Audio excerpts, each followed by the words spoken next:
পুরুষদের হারানো যৌবন ফিরে পেতে বদ অভ্যাস ছেড়ে এক হাতে দেখছেন আদা, আরেক হাতে আরেকটি উপাদান আছে।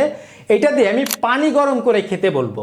প্রতিদিন যদি 1 গ্লাস পানি গরম করে খেতে পারেন, আমার এক হাতে আরেকটা উপাদান রয়েছে, আমি আশা করি যে সকল পুরুষ ভাইরা নিজেকে একটু বেশি দুর্বল বলে মনে করছেন, পাশাপাশি অতীতে অতিরিক্ত পরিমাণে বদ অভ্যাসে লিপ্ত ছিলেন, এখন চেহারাটা দিন দিন ভেঙে গেছে, দিনের কাজে পর্যন্ত মন বসে না, শরীরের দুর্বলতা কাজ করে, বিশেষ দুর্বলতা কাজ করে, সে সকল ব্যক্তিদের জন্য বলতে চাই আয়ুর্বেদ সায়েন্স মতে আদা ম্যাক্সিমাম রোগেরই বা সকল রোগের দাদা বলা হয়।